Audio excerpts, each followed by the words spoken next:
Welcome to Drive Through Sports with Adam and Paul. Adam Freeman coming to you from Atlanta, Georgia. Paul Brees is in Brentwood, Tennessee. We have a very special Drive Through Sports edition tonight. We've got a very special guest tonight. He is in the waiting room waiting.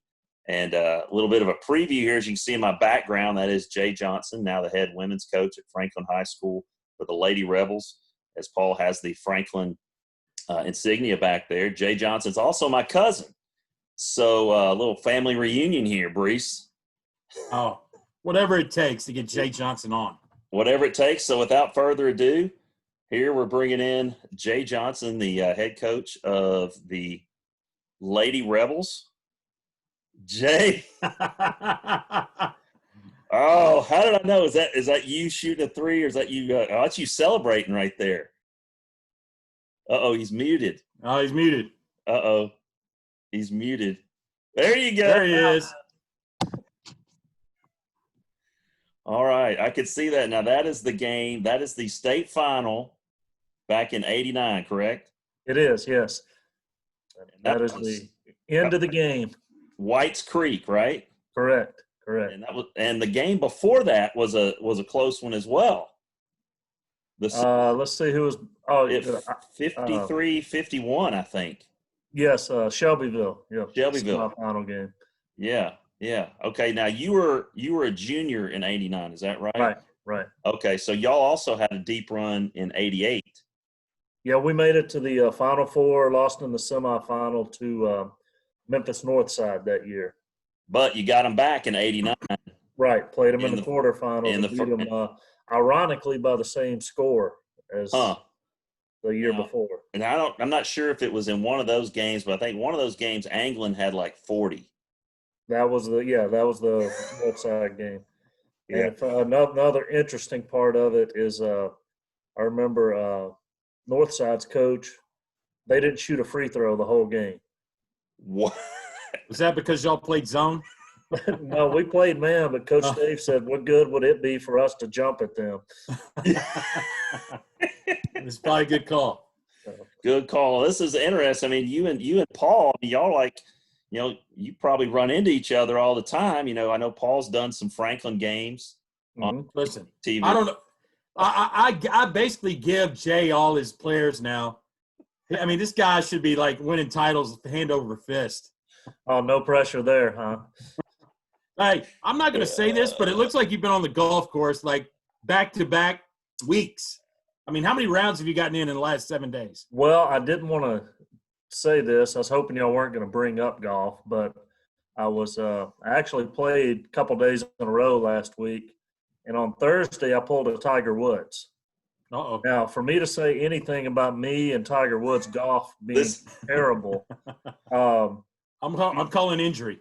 We played Greystone, and we started on the back nine, so we finished on number 9. Okay. And, you hit across that big ravine, and I was about 200 out right in the middle of the fairway. I hit a 4-iron, and I went down to my knees after I hit it. Oh, no. Something in my back went, and so I had to withdraw. We got up there, and I tried to chip, and they kicked my ball back and said, "You're done." Oh, jeez. Well, I hope it's not something serious. It's going to keep you out from your normal duties. Now, you just accepted the girls' head job last June, right? Mm-hmm. So you just went through your first full season as the head girls coach. Yep. And you coach this shot behind me is obviously from your coach the boys' days, because you're pretty fired up. You're pretty heated right there. I'm sure that was a nightly occurrence. I was wondering where you found that. That is a Williamson Herald special right there, buddy. Or Jay, or as Adam would call it, the review appeal. The review. Yeah. Williamson leader, if you can go back. There you go. Oh, or was it? Yeah, the Williamson leader. Holy cow! Wow. Yeah, but what you've coached you've won a state championship as a player. You've coached the boys team at your alma mater. You were athletic director, and now you're taking on the girls' role, and you have done for a year. What, I mean, you've been a Franklin Rebel your whole life, right? And I mean, what does it mean to you? I mean, I taught at the same school and coached and been at the same school for 23 years. What does it like to be at the same place for like your whole, life and career and going forward? I guess it's a good thing if that's where you Yeah. want to be. I mean, that's Yeah. I didn't want to go anywhere else. When I was in high school, I talked about coming back and coaching at Franklin, and I was just lucky enough to get to do it. And things worked out, and had people step down at the right time, and so I came back, came straight out of college, started teaching there in January. I got hired mid-school year, Oh, wow. and then coached. I was assistant for 10 years, and then the head boys coach for 10 years. So. Wow. Now, who was the head guy when you were the assistant? Gary Waller. Garrett Waller. Coach, Okay. Coach Daves was there for a couple of those, and then Gary took over, and I was his assistant for about 7 or 8 years. Okay. Okay. Now, Jay, I got to ask you this. And that, first of all, working with Gary was got to be interesting every day. But beside the fact, did you get any offers from other schools out there that you teetered and toyed with about possibly going, leaving your alma mater? Obviously, would have been pretty tough. Not really. Not Okay. really. I mean, when Gary Smith left BGA, Right. I kind of stuck my foot in the water there just to kind of see.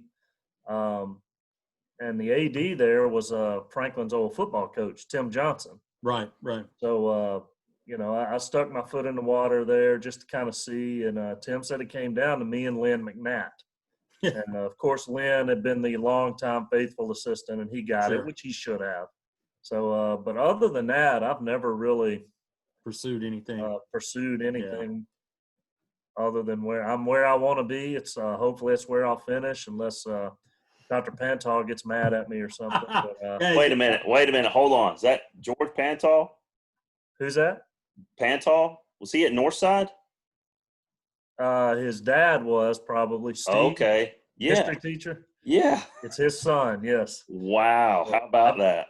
I've got enough dirt on him, though. I think I can probably keep my job since he and I grew up together and hung around in high school. So. Well, that's he was at it was funny because I don't know, going to Northside, 7th grade history is what he taught. Right. And it was him and Coach Gentry. Mm-hmm. David Gentry, and they were side by side, and it's back when they had those big pull curtains. And it was like they do this deal where there'd be 80 of us, and they just open that curtain and they would like trade days. One would teach one day and one would teach the other day. There was like Tennessee history or something like that. But those guys, they seemed like they were two peas in a pod together and really good friends. But it's just kind of interesting, and you played some college ball as well, correct? Mm-hmm. Correct. At UT Martin, right? Martin College. Martin College. Martin Mathis. Okay. And then you got to Lipscomb, right? Right. Okay. When did you get to Lipscomb? Was it your junior year? Junior year. Martin was going 4 years, and they told me, said, you can sit out a year, your third year, and then your fourth year will be a 4-year program. And I'd kind of kicked that around, but then I got to the point where it was like, no, I don't think I want to wait around and do nothing for a year. Right. So, that's tough. I ended up just going ahead and coming to Lipscomb and playing for the Vicinellis and intramurals. And the Vicinellis, that's right. The Bashers. Yeah, the Bashers. That's right, man. See, you were a big free agent pickup for them back in the day. Yes. They saw that potential coming out. And probably another thing that probably influenced that is your mom, who recently retired from Lipscomb. 40 years, is that? 40 years at Lipscomb. 40 years, man. And I can't tell you how nice it was to be able, in my time there, just to go by there and just to see her smiling face and Collins, and just, start to feel a little homesick, go in there and see Aunt Jenny, and it was just great. And I know you took advantage of that. Absolutely. Somebody to type my papers when I was there. That's the truth. Well, you go from being the head basketball coach, and then you get this opportunity to go into administration, be the AD. What were some of the biggest challenges for you making that transition, or were there any challenges, and how'd you handle it? I mean, there really weren't. I got out. I was actually out for 3 years from basketball, from head coach to AD. And Toby Ruth, who was my assistant coach, was the athletic director. He got promoted to assistant principal. So he called me that summer and said, "Hey, I need an AD." And I said, "I've already told you no twice." And he said, "Yeah." He said, "But you were coaching then. You don't have any excuse now." Uh, I'm like, "All right, well." isn't that how it is with teachers? And I mean, you get that either it's that summer phone interview, or that we call Mhm. our school, we call it the hallway interview, where it's like, "Hey man, you wanna coach my JV team?" And you're like, "What? I'm not even qualified." Well, Yeah. you're not doing anything. Well, when I got out, I had a I had a son who was about a junior in high school. He was playing baseball at Independence. My daughter was cheering, and my youngest son was playing middle school football. So I was kind of tied up. I needed to be a dad to Yeah. my own kids. So I did that, and then Jake gave up baseball, Nick gave up football, Elizabeth stopped cheering. So within 3 years, like you said, I was kind of a free agent, and Yeah. they picked me up, said you don't have an excuse anymore. Yeah. Yeah. And then kind of this opportunity comes to get back into coaching. Hmm. And was that something, I think, I was reading in the article that he took a position at Summit, Hmm. correct?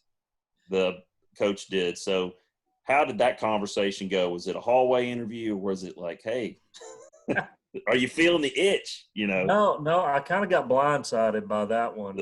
And the thing was, a lot of people thought it was kind of a surprise, but it really wasn't. When Daryl Barnwell left before John Wild, Darren Joins, who was the head boys coach at the time, we sat in my office during lunch and we talked about it for a couple of weeks, about who's going to take the girls' job. Why don't you do it? We talked about the ins and yes, yes, it's a good idea. No, it's not. Well, then John Wild applied. So at that point, I was like, okay, we've got a good coach. So Yeah. that just I was out of it then because I was like, John's good. Well, then he left. So Darren was gone by then. He was gone up at central office, take that position, and I didn't know he slipped in to see Miss Dickerson one morning. Actually, the morning they offered it to me. So we were sitting around. We had just done an interview, and we were talking about the guy. And Miss Dickerson slammed the folder shut with applications. She said, "Why are we doing this?" And we just kind of looked at each other like, "Why are you yelling at us? I mean, we didn't do anything." And she said, "We got a coach sitting in a room, and we're not even interviewing him." And we just kind of went, "What?" So she looked over at me and she smiled and said, "You ready to coach again?" I go, "Whoa, whoa." And she said, "I know you want to." I said, "Well, who told you that?" She said, "Your buddy Darren." Uh, Man. So Oh, the before the day ultimate. was over, I'd accepted the job. So it didn't take Uh, too much convincing there. that's awesome. Well, getting to that, how did your ladies perform this year? We were starting over. We had um, we knew we were going to struggle early. We kind of said, stay the course. Let's worry about February. Let's not worry about November. December, we lost our best player. Uh, Um, she transferred to Hamilton Heights down in Chattanooga. So, and we still weren't getting we weren't getting the wins and losses we wanted to get, but at the same time, we played Page close. We played Brentwood close. With 2 minutes to go, we were down by Rossview by one and had the ball. And, so we played some really good teams close. But then we also, other nights, when we played Page the second time, we just didn't show up. And it got kind of ugly there. But, and then to add to it, we got to this spring and we lost a bunch of girls, decided not to come back. We had some running cross country and track and just said, "Coach, that's where I'm going in college. I got to Oh, wow. do that. And just others. We had another one move away. So all of a sudden, we've lost 5 starters that started at some point during the year. Um, Wow. so, so now Brees becomes a whole lot more important with who he sends me from Grassland because we're going to rely on some freshmen a lot. But on the good side, our numbers this summer were great. We had 21 girls show up for workouts. Now, when were they able to show up? We started June the 2nd. We had Okay. we had to follow all the protocols, and basically what we did is brought them in. Each of them got a ball that, of course, it was disinfected before they got it. They each went to a goal. We'd spend 15 minutes stretching and shooting. Then we'd rotate from goal to goal every 5 minutes. We had the 2 shooting machines out, and and they showed up, and I really like this freshman group. Franklin's going to be a good group in about 2 to 3 years. Well, that's all those middle school kids from Grassland. He's prepping them. He's teaching them how to play dodgeball, and it's carrying over. I got to be honest, Adam. One of the biggest fights that Franklin's had is obviously the number situation for the girls, and they, as you probably know, Franklin is a soccer school, and you got to fight that battle. And I would say that, Jay, maybe you correct me if I'm wrong, but full-time basketball players are, a dime a dozen at Franklin. They're multiple sport. They'll play basketball because they like it, but they're not going out. But I think this freshman group could change that curve for you guys and the group coming behind them as well. Absolutely. I mean, the difference this summer is, asking the girls, what else do you play? There are a couple, volleyball and lacrosse, but for the most part, I got nothing, just basketball, Yeah. Which That's I'm great. all about playing other sports. I'm never going to say don't play another sport. Right. I think it's great. But just the fact, I think this year we've got, rather than having a lot of girls playing basketball, we have a lot of girl basketball players. There you go. Big difference. And we also got a transfer from Dixon. Who's going to be a pretty good player. So yeah. I knew I liked her when I heard she had already upset the homeowners association in her neighborhood because she was bouncing a basketball too late at night. I was like, I love her already. That's awesome. Well, it's funny you say like you're losing some kids. I know, and I think it's just a local school policy, athletic policy. And you guys play soccer in the fall in Tennessee. Right. Okay. Now, for us, it's a spring sport. Volleyball is a fall sport. And our basketball starts about mid-October with tryouts and everything. And the way that it works is, if you are a volleyball player and that, state tournament gets into October, you are committed to that team until they're done. Right.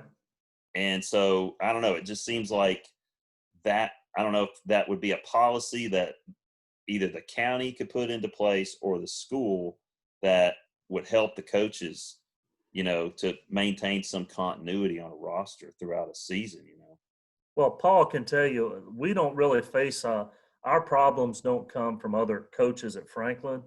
Our problems come from the outside groups, the travel teams. Yeah. Because we get into a situation where we have travel teams tell people, well, you need to play this full time. You don't need to be playing basketball during travel, during the winter because you need to be playing travel. And people people buy into that, and it's a constant struggle. Yeah, and that's, I know our coaches battle that as well. I mean, we probably have, if y'all have, you're saying that Franklin is a big time women's soccer school. Our high school is huge in women's soccer. I mean, we were in the state finals last year, and the girls programs won 3 state titles since 2011. And all those kids play travel, and they're almost exclusively soccer. They don't do anything else. I mean, they're playing soccer 11 and a half months out of the year. Mm-hmm. As an athletic trainer, I see the toll that takes on them. And I have had more ACL tears on the female soccer side in my tenure at Harrison than any other sport. And I attribute that to just focusing on only those muscle groups that are related to playing soccer and the violent sort of cutting actions that they have to do, and just sort of the strength imbalances that you get when you only do one thing. Right. So, and I know you see it too, probably, in girls basketball as well. And we've seen that in our girls basketball, because what do? That's all they do. Right. So we kind of have the opposite problem. Is that's every athlete that plays this, you've got a handful of kids that do multiple sports, but where we are, it's specialization almost exclusively in every sport. Let me ask you this, Jay, and Adam and I were talking about this actually maybe 1 or 2 episodes ago in our podcast. Of we did not personally remember anybody tearing their ACL when we were in high school that I can remember and recall. That was not a thing. And no. I don't sprained ankles. That was about. That's about the.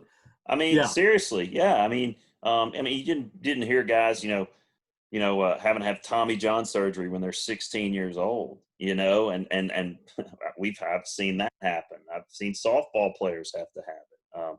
Softball players with ACLs, and so I don't know what the answer is, but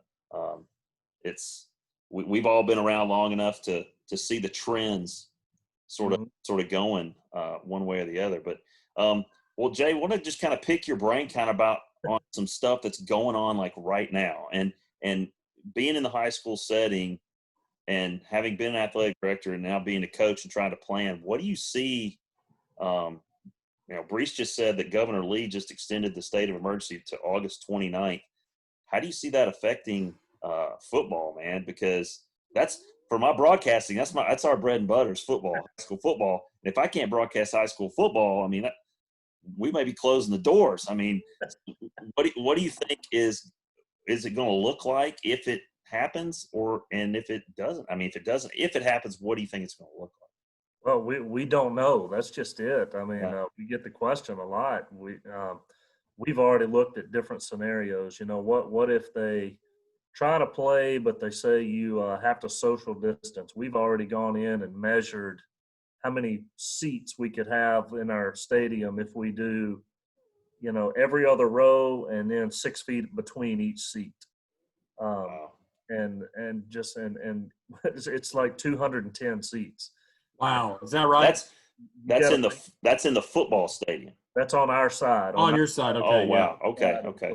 So it's probably half of that on the other side, maybe a fourth. Right. So if we're letting 320 people into the place, that's killing a high school revenue-wise for its athletic program. Right. Yeah. So we know, when you talk about broadcasting, Dr. Pantal's already called me in, and we've run through some of this stuff, and he said, well, if we have limited seating, he said, we're going to have to live stream all our games. And he said, if we do that, he goes, I need you to do it. And I go, well, I do the PA already. And he said, you're going to have 300 people at the game and probably 2,500 watching on TV. He goes, I want you doing the one with the people at it. So we may have to make some changes there. I know some places have already talked about moving to the spring. Wow.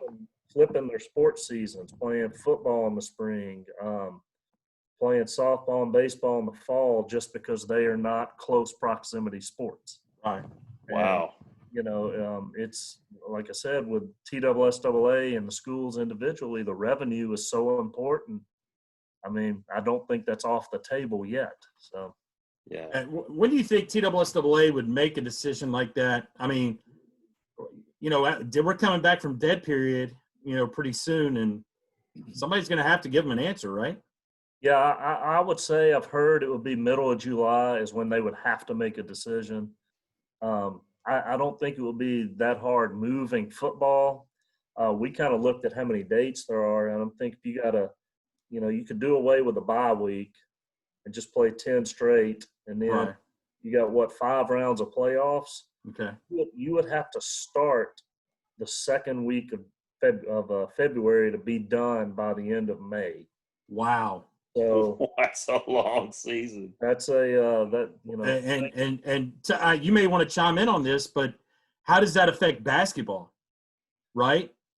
yeah, you're Um, looking at, it may be a case where it'd be the opposite, where some teams are missing football players the first early. couple of basketball games. You might Yeah. missing football players the first couple of their games. So be kind of a role reversal from what we're used to. For right. Yeah. Wow. Because at Franklin, you guys got some pretty good Mm-hmm. dual sport guys going on right there. Yeah, Reed Kemp. I mean, Yeah. that's a pretty good skilled player on the football team and your point guard on the basketball team. Yeah. Wow. Well, go ahead, Brees. No, I was going to say, I mean, I was going to throw a fun fact at you, Jay. Obviously, wearing your Predator gear. Would you ever leave Franklin High School for a job at the Predators? If the Predators call up, say, "Hey, we need you to work in," maybe even, I mean, obviously, the Predators are your favorite team of your Nashville sports, right? Yeah. I would assume they're over the Titans. Yes, definitely. Okay. And yeah, I mean, just kind of throwing it out there. Preds called, "Hey, Jay, I need you to sell season tickets, but I tell you what, you sell season tickets, we'll get you 4 seats on the ice next to the glass." Would you do that? Well, first of all, I'd negotiate that. Okay. I have sat on the glass before. You didn't like it? And it was fun for that one time, but Okay. you can't see down there. When the puck goes down to the far end, and if it's over on one half of the ice, it's hard to see. So I would be arguing for club level seats. And now, currently, where are your seats located currently? I know you have some. I don't anymore. I did. Oh. I sat. I was club level when I had my season tickets. We were right on the blue line. Okay. Oh, cool. Right next to the TV cameras. I mean, I got you. Popcorn and hit the cameraman. Now, when NHL does come back, right, and are they doing that playoff format deal? Mm-hmm. Right. So how did the Predators, in your opinion, does it favor them with their players, or does it not a good thing? Well, I mean, I would say the way they started the season, they came out smoking hot. Duchesne was killing it, but then some of their key players just kind of disappeared. I mean, Forsberg disappeared. Duchesne was struggling. People are clamoring for Johansson to be traded. Pekka struggled in net. So I'm hoping, it will be you would see it's been a good rest period for some of those guys, especially the older guys, that maybe when they come back they'll be fresh and you'll see them like they were at the start of the season. Maybe Okay. I'm hoping. It'll be strange watching hockey in July. But you'll take it. Oh, absolutely. I just want something live. I mean, I've watched every NASCAR race. Oh, yeah, exactly. And speaking of live sports, baseball finally agreed to play 60 games. Yes. Finally, Jay, we get some live baseball. Thank goodness, right? And apparently it's going to be a divisional format. So it's going to be, say if you're the Braves, you're playing 40 games against Eastern Division opponents, and then you're going to play another 20 games against the AL East. So it's all going to stay in that sort of geographic. There he is. Yeah. But you brought up baseball. I'll choose some background for you. A little now are you a Braves guy? Is that correct? Adam, am I a Braves guy? He's a Braves guy. Yeah. And Dale Murphy's my favorite player. Oh yeah, Power Alley, baby. You had that poster. I know you did. Back when Adam was a Dodgers fan and he and I were little, we used to that was the big rivalry, LA and Atlanta.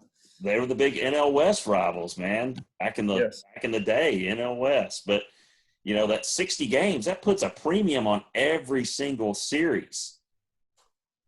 So I mean, you gotta, even though they've expanded it, I guess they're, and from what I understand, are they playing everything in Florida? Or are they going to play it at home parks just with no fans? I think that was the original plan, but I think last I heard they're going to travel and play at And different. just keep it divisional. Just keep it, NL East plays 40 NL East games, and then 20 AL East opponents, so they stay in the same geographic area. Okay, it might make it a little more difficult for guys teams like the Braves, because you got the defending world champion Nationals, you got Phillies, and then you'd have to play the Yankees probably at least 2 series, home and home. Right. So that's going to be a pretty challenging schedule for them. But again, it just magnifies the injuries. You get a guy pulls a hammy in spring training, he might miss 25 games. Right. So we got to keep Mookie Betts healthy. Now, are they going? Oh my gosh! Major League Baseball, are they playing doubleheaders or are they not playing doubleheaders? Has the schedule been released at all officially? I haven't seen one, so I haven't seen a game by game. I haven't seen that. The only thing I've seen is overall what it's going to be composed of is the 40 teams from within you're going to play 40 games from within your division, and then 20 games from if you're in the NL West, you'll play the AL West 20 games. So now let me ask you this. Maybe Jay, you know this. What is the MLB is doing, like a 60-man keeper roster or something? What's it called? Pool. Like so a taxi squad is what they call it, something like that, where they've got additional players. Yeah, you have a 40-man roster that's active, and you pull from that. But if you have people go down, you have that pool to pull from. Gotcha. And I'm not sure. I'm not sure how they're going to stay in playing shape. I don't know if they're one of the ones that are playing in these. I forget what you call it, but I think Nashville is one of the sites where they play some games. Yeah. Because one of Paul, you'll know who I'm talking about. One of my guys that umpires for me. Right. Yeah. Actually got promoted to AAA this year, and that's awesome. He's in the Pacific Coast League, and he said they'll probably, with Nashville being a home site for one of those leagues, he thinks he'll get to do it because he's local and they don't have to worry about putting him in a hotel and paying for him to eat and all that stuff. Well, that would be cool. Keep it simple. That would be cool. Well, yeah, Adam and I did talk about that, how the Sounds were hosting these pool player games that they were going to do. And obviously we may never get to see it live, but supposedly they're happening. Now, let me ask you this question. Franklin High has been represented in the Major League Baseball with some players currently. Can you give us a rundown of guys that you know of, even playing minor league ball? Maybe. Let's see. Well, obviously, Caleb and Corbin Joseph. Right. Yeah. Caleb's still with the Toronto, with the Blue Jays organization this year. He's the one that went to Lipscomb, right? Caleb went to Lipscomb. Yes. Yeah. Correct. Corbin has kind of bounced around a lot lately. He went, I think, in one season. Paul, you can correct me. I think he went from Chicago. Yeah, he's with the A's. Pittsburgh to Oakland. He bounced around quite. Well, he batted like 370 in AAA last year. Yeah, was an all-star in Las Vegas. Yeah. But is anybody else? Stephen Little, that went to Vandy. He played minor league ball for a while. Now, is he coaching? I heard he's coaching now. Okay. All right. Casey Dykes, I don't know that he played minor league, but Casey's coaching in the Yankees organization now, in their minor league organization. So Bill Eden, that I went to school with, I think he made it to AAA with the Rockies. So we've had some guys come through. We had a stretch a couple of years ago, or several years ago, where I think we had 3 state tournaments in 3 years, or 3 and 4 years, I think, and with Brent Allenbaugh, he's down your way now, Adam. Oh, really? forget where he's coaching. Small, maybe church school down there. Outside of like in the I'm area. Yeah. Yeah, he's somewhere down in Atlanta because we went down last year. I tried to get him to meet us at the Braves game. So, but he coached there, and then Frank Glover took him to the state tournament again. All All right. right. Well, I know Well, there you go.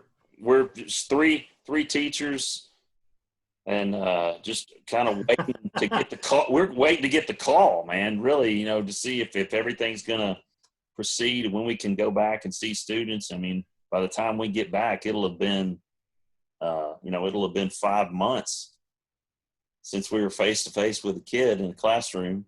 And I know I'm looking forward to it. I know you guys are probably too. But Jay, man, this has been long overdue. Long overdue. So glad that you could do it with us tonight. And we'll tag. It's gonna be our top. It's gonna be our top listening podcast ever. This could be it. We'll tag. If it's okay with you, we'll tag Franklin High Sport on Twitter. You want? Yeah. Just let us know. No. Let's do his personal Twitter. That's where the real people follow him. No, not really, because I've got it blocked off. You got to ask to join with that one. So. Well, don't you worry. Drop Through Sports will be. That's right. Well, if you're okay with it, we can tag Franklin High Sports if that's all right with you. That's fine with me. Okay, I think it was a great interview, and I know you, Paul, obviously have a connection since he's supplying all the talent up that way. Trying. We really appreciate your time tonight, and we'll get this posted, and I'll tag you on it so you can have a listen to it, and we'll get it out on social media. As far as everybody else that's listening, we appreciate you guys tuning in for another episode of Drive Through Sports with Adam and Paul, and our special guest, head girls coach, Franklin High School Lady Rebels, Jay Johnson, my cousin, and brother from another mother down there, and keeping it real in Franklin, Tennessee. And we appreciate you listening to Drive Through Sports with Adam and Paul.